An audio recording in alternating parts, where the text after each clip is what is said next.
Já estamos de volta com o programa em discussão, hoje falando sobre abuso e exploração sexual de crianças e adolescentes. Conosco está a doutora Juliana Couto, que é promotora de justiça, e Carla Albuquerque, que é psicopedagoga.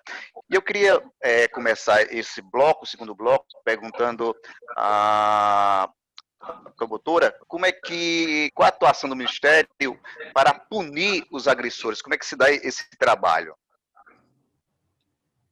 Nessa perspectiva, né? Havendo a notícia de um ato sexual, e aí se sabe que muitas das situações ocorrem no ambiente intrafamiliar, né? O Ministério Público aciona o Judiciário na perspectiva da retirada do agressor do lar da vítima, né? E havendo comprovação suficiente da prática criminosa, é ajuizada uma ação criminal na perspectiva de responsabilização, e, se for o caso, a prisão preventiva do agressor. Então, a situação envolve a responsabilização criminal e, como dito, a proteção da vítima na seara administrativa, né, por meio do procedimento administrativo instaurado no âmbito das promotorias.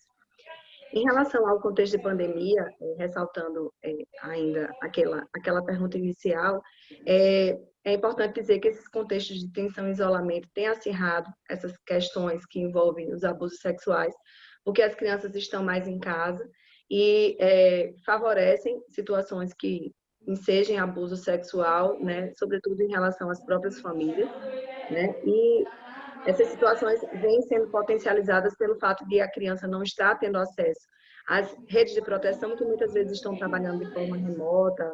Os próprios CREAS, CRAS, Conselho Tutelar, estão fazendo menos visitas, né, às casas das vítimas, aos agentes comunitários de saúde, e o próprio espaço da escola, né, que não está acudindo à vítima, e é um espaço de socorro de proteção que muitas vezes as vítimas tinham os professores, os educadores, como uma pessoa com quem poderia contar numa situação como essa, e aí não tem a quem se socorrer, e aí elas acabam estando realmente mais fragilizadas, e isso vem de alguma forma agigantando essas práticas sexuais e de alguma forma fomentando e dando assim uma cobertura maior, digamos assim, para que os agressores possam praticar atos sexuais contra crianças dentro do ambiente doméstico. Interessante. Doutora Carla, a gente está falando sobre abuso sexual e a questão da exploração, mas a gente percebe que, e não deve se enquadrar, mas é uma exploração quando as crianças são colocadas nos sinais de trânsito para pedir. Como é que isso se enquadra nessa situação? Não deixa de ser uma exploração, né? A gente vê, e assim, o que é mais gritante é que a gente vê as famílias acompanhando, né? A família normalmente fica lá do outro lado da esquina, ou fica lá do outro lado. E assim, o que a gente pede, o Ministério Público, eu acho que até um tempo desse, fez uma campanha, né? Que esse tipo de ajuda não ia ajudar em nada, ao contrário, como analista comportamental, a gente vê que quando a gente vê crianças no sinal e a gente acaba entregando dinheiro, acaba dando essas doações, a gente nada mais está reforçando o comportamento das famílias, de levar essas crianças ao próximo sinal e ao outro sinal. Então, assim, a orientação é que a gente tenta ajudar de outra forma, né? Tenta ajudar as casas de apoio. Se você quer ajudar uma criança em vulnerabilidade, então vai lá numa casa de apoio que a gente sabe, faz, porque acaba que, como o comportamento da gente, ele é muito voltado para o reforço que a gente tem, então a ajuda financeira que a gente dá naquele sinal é um reforço para essa família continuar esse comportamento. Então, assim, a partir do momento que eles veem que, não dá, então vamos achar outros meios, né? Não vamos colocar essa criança em tal exposição, em tal exploração. Então, parte de nós também, como sociedade, ajudar o Ministério Público, ajudar as delegacias da infância e da adolescência, no sentido de que aquilo ali vai causar um efeito dominó. Então, eu fui hoje e consegui R$100, já fui. Então, as famílias acabam achando aquilo lucrativo e a exploração ela começa a ser efetiva, porque eles vão um dia e acharam legal e a coisa aconteceu, então vão outro dia. E para as crianças, elas estarem expostas daquela forma, é muito cruel. Eu tenho uma filhinha de 6 anos de idade e ela pergunta, é tão ela olha para as crianças no sinal e faz: mamãe, por que eles estão aqui? Por que eles não estão estudando? Então, é nessa forma que a gente tem que ver mesmo, que aquilo é uma exploração. Eu vejo que muita gente fala: mas se eles não fizerem isso, eles vão morrer de fome. Hoje a gente tem as casas de apoio a quem a gente pode recorrer. Então, vamos tentar ajudar de outra forma para que essa exploração, nós não reforcemos essa exploração, né? Para mostrar à sociedade que aquele comportamento não é um comportamento legal. Expor a criança daquela forma não é legal, né? É verdade.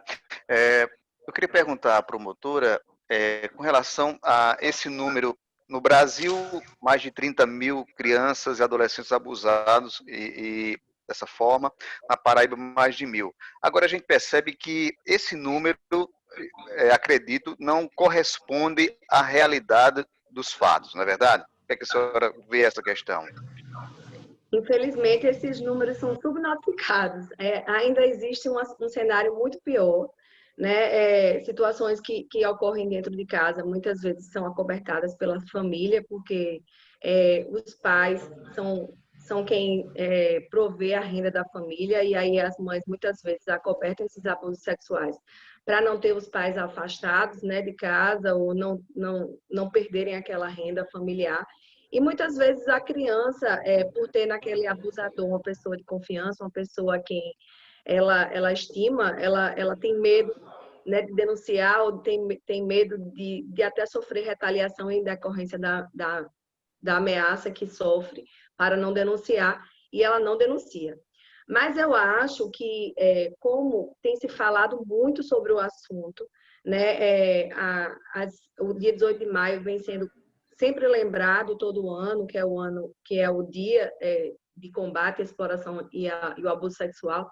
Então, esse tema tem sido vindo à tona com frequência, e as crianças que antes não sabiam exatamente o que acontecia quando eram submetidas aos abusos e às explorações sexuais, acabam agora tendo noção e denunciando. Então, a gente percebe que há até um aumento de denúncias, né, que aportam nas escolas, que aportam nos serviços de assistência social, motivados justamente por essa crescente informação que aporta a essas crianças, e isso incentiva de alguma forma a denúncia. Então, essas situações que antes eram veladas, agora elas começam a aparecer.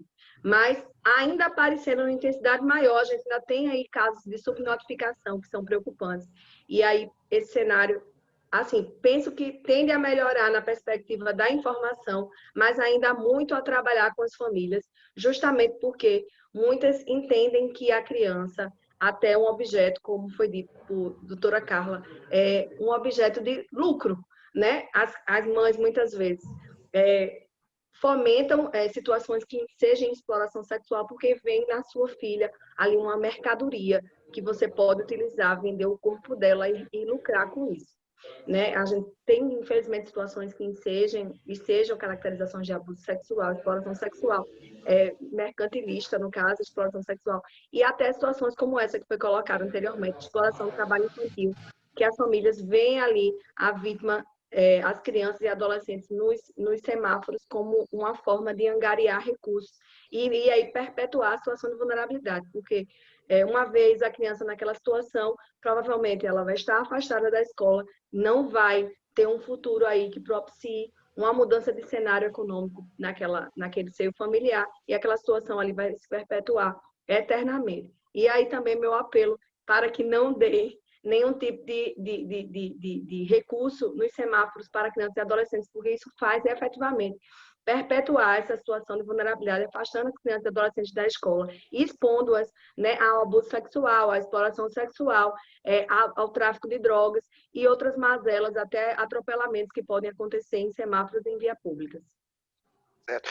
Doutora Carla, para a gente encerrar esse segundo bloco, eu queria que a senhora comentasse sobre a questão, até que ponto as redes sociais, porque quase todas as crianças têm um celular ou têm acesso às redes sociais, à internet, até que ponto isso tem influenciado na questão do abuso e exploração? Eu posso dizer que ele tem influenciado muito, né? As crianças hoje, por ter acesso à rede de internet, que é uma rede muito ampla, né? A gente sabe que a gente está com um celular, ou um notebook, ou um tablet na mão, a gente tem o mundo às nossas mãos. E com as crianças não é difícil. essa semana, olha só que engraçado, essa semana meu esposo, 2 horas da manhã, recebeu uma mensagem, era 8h05, e a foto parecia bem uma criança mesmo, assim, 12 anos, e ela fazia: oi amor, tô aqui. Olha que perigo. Então, a gente, logo o Jacil foi, bloqueou, e ele fez. Aí depois a gente ficou pensando: meu Deus, será que essa menina entrou em contato com alguém na internet e deram um número fictício para entrar em contato? E a gente vê tantos casos de homicídios de crianças e adolescentes que falam com esses abusadores pela internet. Eles se utilizam de ameaças, né? Eles estão conversando com essas crianças e com esses adolescentes. Quando a coisa está esquentando, como diz, que as crianças querem sair dessas conversas, eles começam a ameaçar os pais, as famílias, e aí essas crianças, por medo, acabam marcando encontros, acabam se submetendo ao abuso sexual. Então, assim, é muito perigoso. Isso fica o alerta aqui de todos os especialistas que bloqueiem, né? Tentem bloquear esses sites, né? Tá sempre em conversas com essas crianças e adolescentes, saber, não é a minha privacidade, não, mas eu sou seu pai, sua mãe, e eu preciso ver o que você está fazendo, o que você está conversando. Não é brincadeira. A gente vê que além do abuso sexual, ainda vem aí outras questões, né? Que é a questão suicida, que muitas vezes muitos sites, muitos Instagrams trazem para essas crianças, né? O apelo à depressão e ao suicídio é enorme. Abuso sexual, e a gente sabe a dificuldade da justiça em si achar os culpados, né? A gente sabe que há um esforço da justiça, principalmente da justiça brasileira, em punir, mas como a internet é muito amplo, é bem mais difícil. A gente vê que são achados, mas assim, os hackers de internet e aquelas pessoas que utilizam de abuso sexual, de pedofilia na internet, a gente vê que cada vez é mais crescente. E tem um dado, Ari, que com a pandemia, esses abusadores aumentaram bastante. Porque, por exemplo, não tinham o que fazer. Então, iam para a internet, minha avó sempre dizia: cabeça vazia, né?